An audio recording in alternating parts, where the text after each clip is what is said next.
Sir ఇప్పుడే ఇంతజార్ అంటే ఏదో అన్నారు. ఇంతజార్ అంటే అందరూ ఇంతజార్ చేయట్లేదు, ఆకలేసి భోజనం చేస్తున్నారు అంటున్నారు ఆయన. టైమింగ్ ఆ రేంజ్లో ఉంటుంది.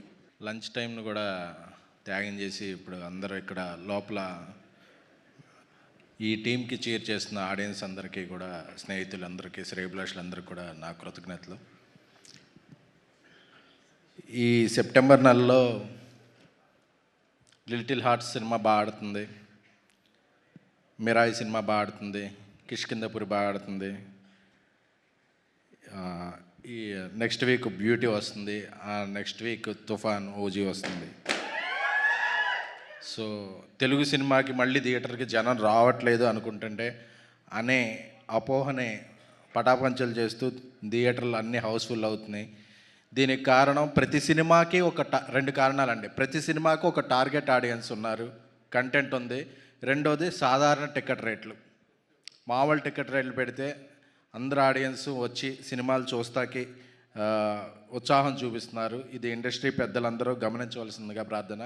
ఏదో విపరీతమైన క్రేజ్ ఉన్న సినిమాలకి, పండగల్లో వచ్చే సినిమాలకి తప్ప మిగతా అన్ని సినిమాలకి సాధారణమైన రేట్లు ఉంటే ప్రేక్షక ఆదరణ మరింత బాగుంటుంది అనేది నా నమ్మకం. Thank you. ఇక సినిమాకి వస్తే, ఈ ఫంక్షన్కి నేను రావడానికి ముఖ్య కారణం ఈ సినిమా కథ అండి.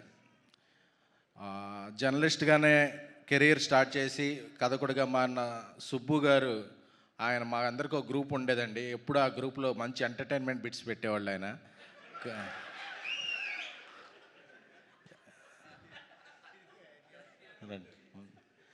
ఎందుకంటే కోవిడ్ టైంలో మేము బయటికి ఎక్స్పోజ్ అవ్వలేని టైంలో కూడా ఆయన ఎప్పుడెప్పుడు పొద్దున్నే కంటెంట్ పెడతారా అని చెప్పి మేము అందరం ఎదురు చూసేవాళ్ళం అనమాట.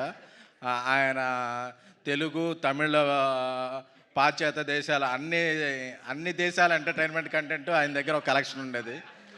సో ఆయన ఇలాంటి కథ చెప్తాను ఎక్స్పెక్ట్ చేయలేదు అసలు. నేను చెప్పి నాకు ఒకసారి మారుతి గారు, సుబ్బు నీకు కథ చెప్తాడంటే నేను ఎక్స్పెక్ట్ చేసిన కంటెంట్ వేరు, ఆయన చెప్పిన కంటెంట్ వేరు. అంటే అప్పుడు అనుకున్నాను never judge a book by cover అని చెప్పి. ఎందుకంటే ఆయన పుస్తకంలో అంత కంటెంట్ ఉందని నేను ఎక్స్పెక్ట్ చేయలేదు. సారీ సుబ్బు గారు. చాలా చాలా మనసుకు హత్తుకుంది ఆ కథ. ఈ కథను ఎవరు ప్రొడ్యూస్ చేస్తారా అనుకున్నాను. విజయ్ గారికి ఆయన మంచి అభిరుచి ఉంది. ఎందుకంటే చాలామంది ప్రొడ్యూసర్లు సినిమాలో కాస్ట్ చూస్తారు, బట్ ఆయన కంటెంట్లో టేస్ట్ చూస్తారు. ఆయన టేస్ట్ ఉన్న ప్రొడ్యూసర్ విజయపాల్ రెడ్డి గారు. ఎందుకంటే ఆయన సినిమా హిట్ అవ్వాలి అనేది నేను బలంగా కోరుకుంటున్నాను అనమాట.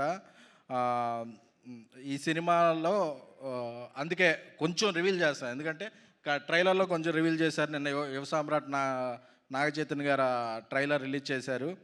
అంటే చాలా మనందరికీ రిలేట్ అవుద్ది కథ. ఎందుకంటే బ్యూటీ అనే టైటిల్ ఎంత ఉందో కథ కూడా బ్యూటిఫుల్గా ఉంటుంది. ఎందుకంటే పిల్లల మీద ప్రతి తల్లిదండ్రులకే ప్రేమ ఉంటుంది, బట్ వాళ్ళు ఒక బైక్ అడుగుతారు, కారు అడుగుతారు, సైకిల్ అడుగుతారు. బట్ వాళ్ళ దగ్గర అంత ఆర్థికంగా డబ్బులు ఉంటాయా లేకపోయినా ప్రేమ ఉంటుంది. బట్ నాకు కొనివ్వలేదేంటి అనే పిల్లలు చూస్తారు తప్ప ఆ ప్రేమను అర్థం చేసుకుంటాక ఒక కమ్యూనికేషన్ గ్యాప్ వస్తుంది. ఆ ప్రేమని డబ్బుతో కొలవలేనప్పుడు తల్లిదండ్రుల్లో ఒక బాధ ఉంటుంది. అరే వాళ్ళు అది అడుగుతున్నారు, నేను ఇవ్వలేకపోతున్నాను ఎలాగా అని లోపల మదనపడుతుంటారు. ఇలా చాలా మిడిల్ క్లాస్ ఇంట్లో, మా ఇంట్లో, మీ ఇంట్లో, అందరిళ్లలో ఒక జరిగే సన్నివేశాలు ఇవి చాలా బాగుంటాయి. నాకు చెప్తున్న సీన్లన్నీ కూడా చాలా రిలేటబుల్గా ఒక జీవితం చూస్తున్నట్టు అనిపించింది. సో వర్ధన్ ఆయన సిరీస్ల నుంచి సీరియస్ మేకర్ అయిపోయారు. సో ఆయన మేకింగ్ కూడా చాలా బాగుంది ఈ సినిమాలో. అలాగే ఈ సినిమాలో last time icon star Allu Arjun గారు వచ్చారు కదా అంకిత్, మీ ఫంక్షన్ అప్పుడు చూశాను. ఆ సినిమా నచ్చింది నాకు, ఆయన పెర్ఫార్మెన్స్ అది. అలాగే ఒరిస్సా అంటే మన బార్డరే, అందుకే తెలుగు అమ్మాయి లెక్క నీలాకి అంటే నీల సముద్రం అంట. ఆ అమ్మాయి అక్కడ ఒరిస్సాలో ఒక మంచి ఇన్ఫ్లుయెన్సర్, అక్కడ స్టేట్ గవర్నమెంట్ నుంచి కూడా ఒక అవార్డు పొందిన వ్యక్తి ఆ అమ్మాయి. సో ఈ అమ్మాయికి ఒక మంచి బ్రేక్ అవ్వాలి తెలుగు సినిమాలో అని కోరుకుంటున్నాను. అలాగే విజయ్ బుల్గాన్ అన్నాడు నాకు లైఫ్ ఇచ్చారు అని. నేను విజయ్ బుల్గాన్కి లైఫ్ ఇవ్వలేదండి. విజయ్ బుల్గాన్ యొక్క బేబీ పాటలు బేబీ సినిమాకి ఒక స్ట్రేచర్ని ఇచ్చాయి. ఎందుకంటే చాలామంది అనుకుంటుంటారు ఎవరైనా సక్సెస్ ఇస్తే మనం వాళ్ళకి ఇచ్చామని. ఎవరికి ఇవ్వండి. ఎప్పుడైనా మనం కలిసి పనిచేస్తే అది టీం వర్క్ నుంచి వస్తాయి. అంతేకాని మనం భ్రమపడుతుంటాం మనం ఎవరికో ఇచ్చామని. బట్ ఎవరికైనా ఇచ్చేది captain of the ship. Only director మాత్రమే ఇవ్వగలడు ఎవరికైనా. సో విజయ్కి చాలా కమిట్మెంట్ ఎక్కువ. ఎందుకంటే ఒక సినిమా హిట్ అవగానే చెన్నైకో బాంబేకో అలా మ్యూజిక్ స్టూడియోలు మార్చేస్తుంటారు. బట్ తన ఎన్ని పాటలు హిట్ అయినా, బేబీ హిట్ అయింది, తర్వాత కోర్టు హిట్ అయింది, ఇందులో కన్నమ్మ సాంగ్ వైరల్ అయింది, తర్వాత అతను చాలా సినిమాలు చేస్తున్నాడు. బట్ కాకినాడ, ఆంధ్రప్రదేశ్లోనే కాకినాడలోనే ఆయన ఉంటాడు. అంటే ఎంత ఎదిగినా కన్న తల్లిని, ఉన్న ఊరిని, స్వస్థలాన్ని అంటి పెట్టుకుని ఇక్కడ ఉన్నప్పుడే నాకు ఈ సక్సెస్ వచ్చింది, నాకు సక్సెస్ వచ్చినా ఇక్కడే ఉంటాను అనే ఒక రేర్ పర్సనాలిటీ అండి విజయ్ది. విజయ్ నువ్వు అక్కడ ఉంటున్నావు, మాకు సాంగ్స్ ఇవ్వాలంటే ఇబ్బంది అయిపోతుందన్నా సరే అతను ఒక నవ్వుతుంటాడు. నవ్వు చూస్తే ఇక మనం ఏం అనలేం. So he's like my brother. We are working together again and again. Vijay, నీ కోసం, నీ మంచి మనసు కోసం కూడా ఈ పాటలు బాగా వెళ్ళాలి, ఈ సినిమా పెద్ద హిట్ అవ్వాలి. అలాగే కాలేజ్ డేస్ నుంచి వాసుకి గారిని చూస్తే ఒక డిగ్నిటీ, అంటే ఒక సినిమా బ్రేక్ వస్తే క్యారెక్టరిస్టులుగా 10, 20, 100 సినిమాలు చేసేస్తూ ఉంటారు చాలామంది. బట్ చూజీగా నేను ఈ క్యారెక్టర్ నాకేమిస్తుంది కాదు, ఈ క్యారెక్టర్కి నేనేమిస్తున్నాను అని చాలా చూజీగా ఆవిడ చేసేసి క్యారెక్టర్లన్నీ గుర్తుంటాయి. మొన్న తొలి ప్రేమ నుంచి నిన్న 90s వరకు ఆవిడ క్యారెక్టర్లన్నీ కూడా మన కుటుంబాల్లో ఒక పాత్రలో ఉంటాయి.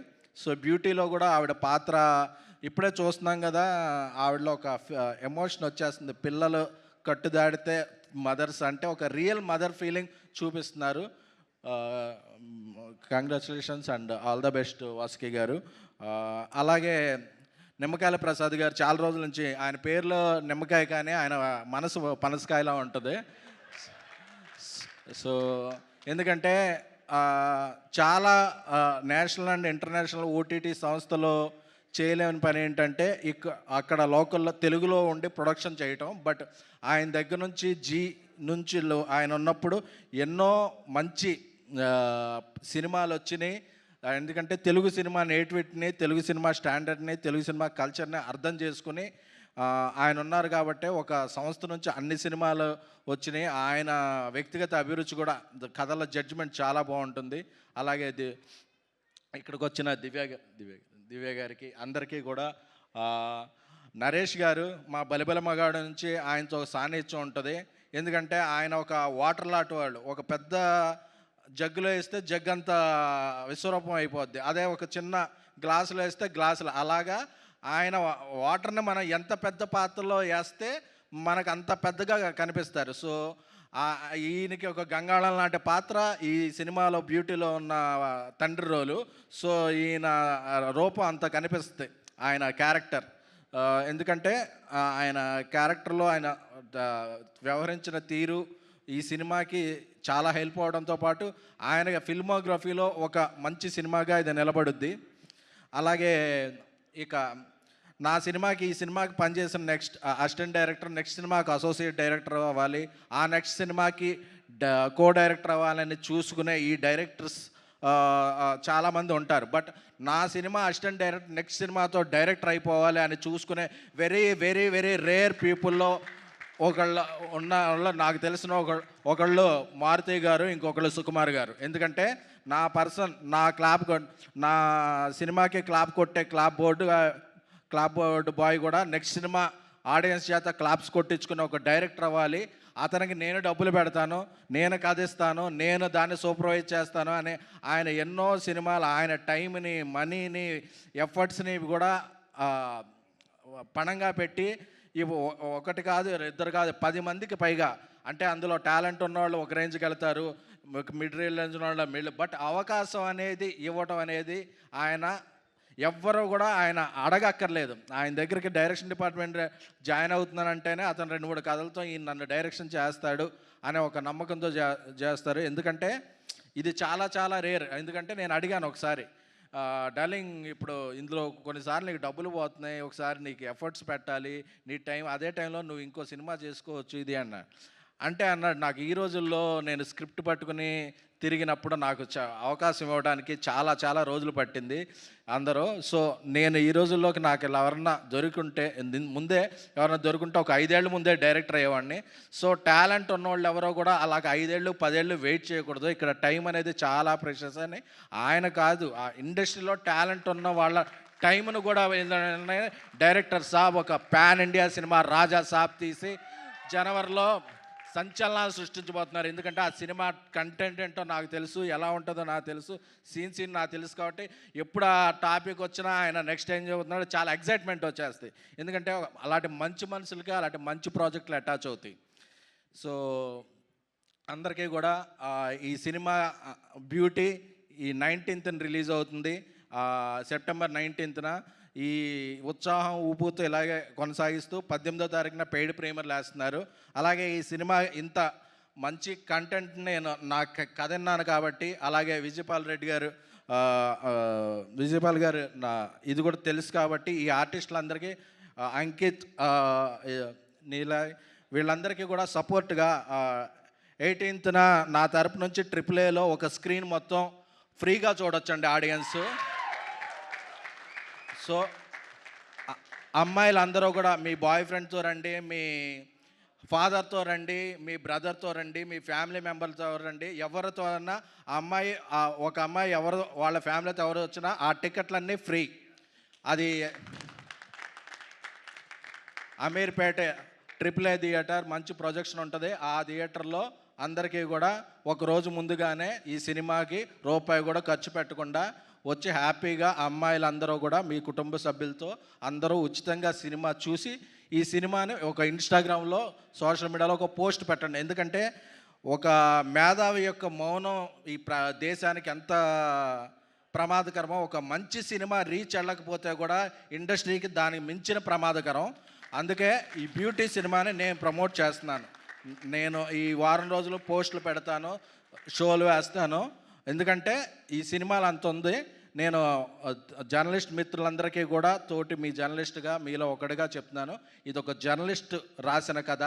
జర్నలిస్టులందరి స్థాయిని ఏమాత్రం ఇది లేకుండా స్థాయిని పెంచే కదా. అందుకని నా మీడియా మిత్రులందరికీ కూడా సహృదయంగా కోరుకుంటున్నాను, మీరు ప్రెస్ షోకి రండి, రివ్యూలు 2 రోజుల ముందే రాసేయండి.